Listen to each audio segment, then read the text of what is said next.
Assalamualaikum warahmatullahi wabarakatuh.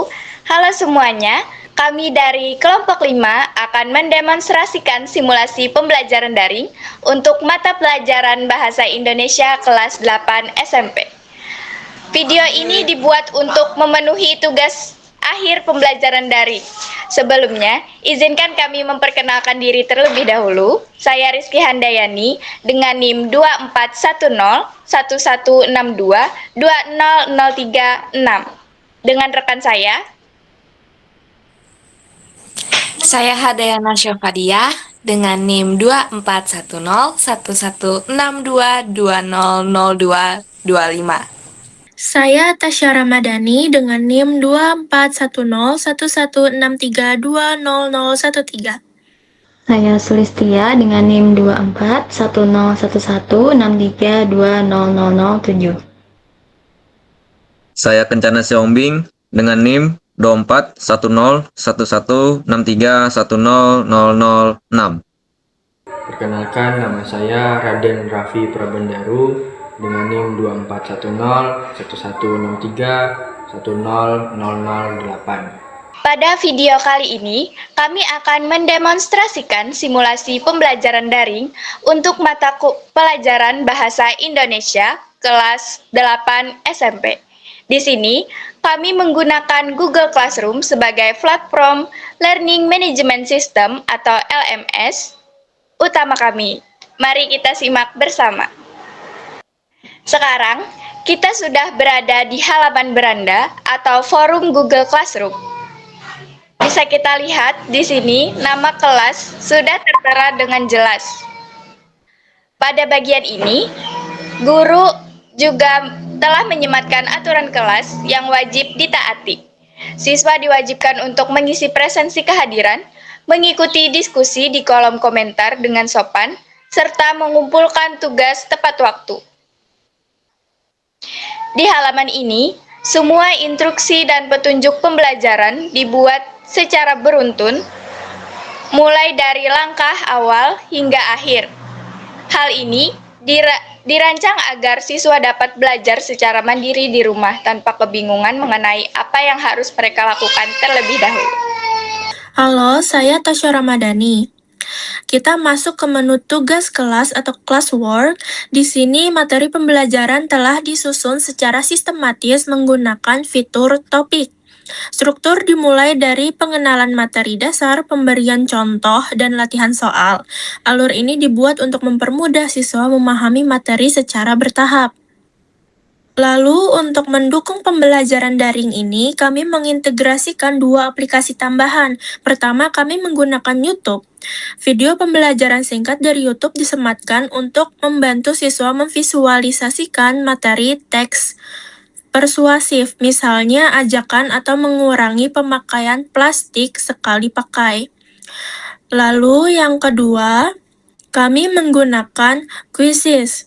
Aplikasi ini kami pilih sebagai alat evaluasi mandiri karena formatnya yang gamifikasi, interaktif, dan jauh lebih menarik bagi siswa dibanding teks tertulis biasa. Dalam pembelajaran daring, kejenuhan adalah musuh utama. Oleh karena itu, strategi kelompok kami adalah menghindari pembelajaran yang hanya berupa teks bacaan yang panjang. Kami mengkombinasikannya dengan video penjelasan singkat, lalu kuis interaktif berwujud game, ruang diskusi terbuka, serta penggunaan gambar atau infografis yang menarik. Hal ini bertujuan agar siswa tetap aktif dan terlibat penuh selama sesi asinkronus. Baik, selanjutnya yaitu bagian interaksi dan simulasi praktik. Nama saya Sulistia akan memperlihatkan aspek interaksi dalam LMS ini. Pada bagian ruang diskusi, guru memberikan pertanyaan pemantik.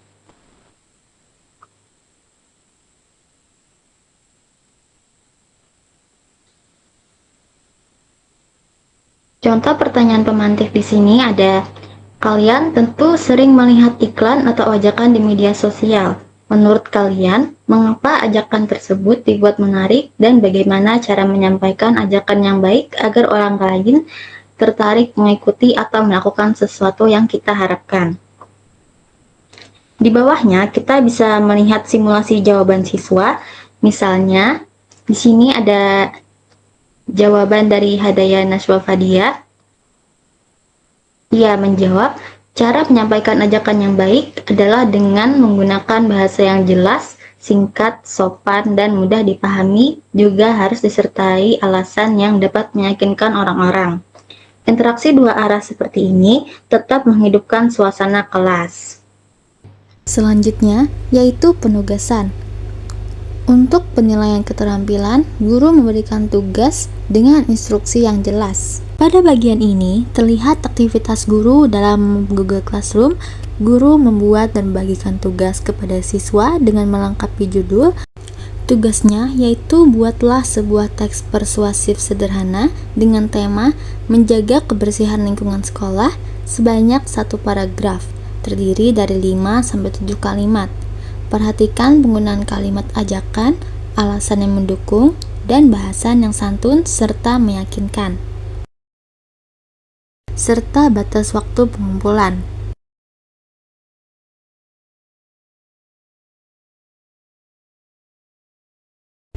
Sementara itu, pada bagian bawah, siswa menerima tugas yang telah dibagikan.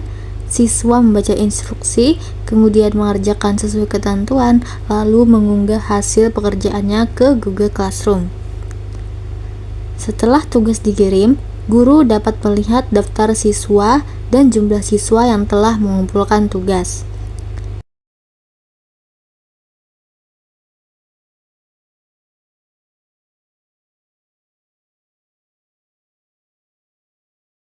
Guru kemudian memeriksa hasil pekerjaan, memberikan umpan balik jika perlu, dan memasukkan nilai secara langsung pada sistem.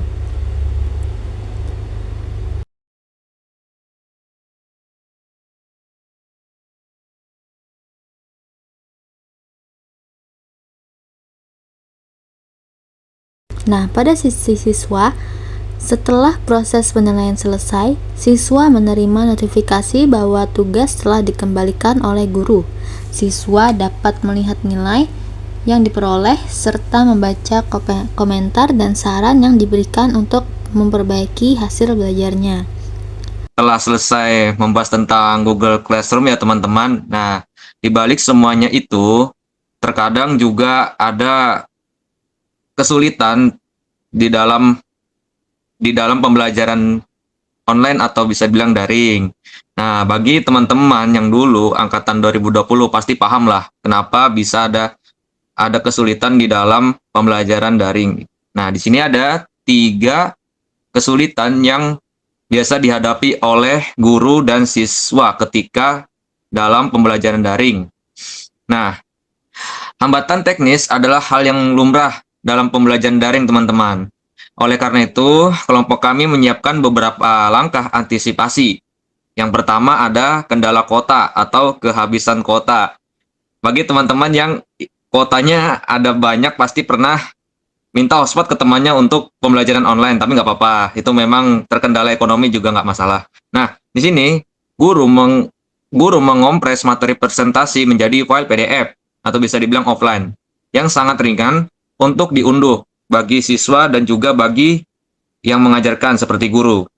Nah, siswa juga disarankan mengaktifkan fitur offline pada YouTube agar video pembelajaran bisa ditonton berulang kali tanpa menguras data. Jadi di sini guru menyuruh siswa untuk mendownload video dari YouTube ketika kuotanya ada atau internet ada di mereka gitu. Nah, itu yang pertama. Yang kedua ada sinyal buruk. Nah, guru memberikan fleksibilitas atau kelonggaran waktu pengumpulan tugas yang lebih panjang bagi siswa yang mengalami gangguan jaringan. Jadi di nomor 2 ini, kita sebagai guru tidak bisa memaksa siswanya. Misalkan ada yang di pedesaan, ada yang tiba-tiba dia keluar kota, ada juga yang tiba-tiba di jalan. Nah, kasihan tuh. Misalkan dipaksa gitu oleh gurunya, kamu harus online, kamu harus ini. Kan sinyal yang mengatur tentang pembelajaran daring ini, bukan siswanya gitu. Nah, seperti itu untuk nomor 2. Nomor 3, tidak bisa hadir. Nah, ini pasti teman-teman sering melihat teman atau siapapun yang tidak hadir dalam pembelajaran online karena hambatannya mungkin seperti dia ketiduran, dia juga ada hal kesibukan. Contoh nih, dia kan nge-Zoom ya. Ada suara, "Nah, tolong beli Royco." Nah, itu biasanya terjadi tuh di setiap siswa-siswa tuh. Guru juga sama, kadang juga guru, "Ya, ngambil dulu masakannya, itu enak banget." Padahal itu suaminya atau istrinya lagi pembelajaran online dengan siswanya, dan siswanya refleks ketawa lah. Oke, di sini nomor 3, penjelasannya seluruh materi, instruksi, dan rekaman petunjuk telah tersedia secara permanen di Google Classroom. Seperti tadi ya teman-teman ya. Sehingga siswa yang berhalangan tetap bisa mengaksesnya kapan saja saat kondisi sudah memungkinkan. Jadi nomor 3 ini, to the point-nya adalah ya, agar teman-teman bisa paham, bagi yang tidak bisa hadir, dia bisa ikut susulan atau bisa dibilang terlambat di hari berikutnya. Ya, walaupun nilainya nggak terpengaruh, tapi setidaknya dia bisa hadir di pembelajaran daring itu. Sekian. Demikian demonstrasi simulasi pembelajaran daring yang telah kelompok kami kembangkan dengan memaksimalkan Google Classroom serta aplikasi pendukung seperti kuis dan YouTube. Kami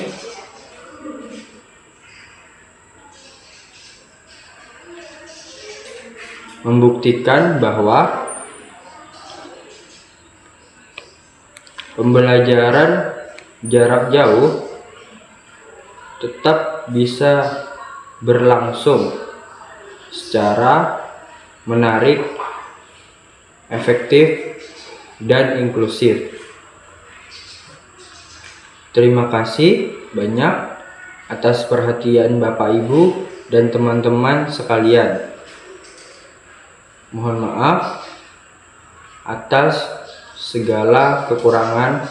Wassalamualaikum warahmatullahi wabarakatuh.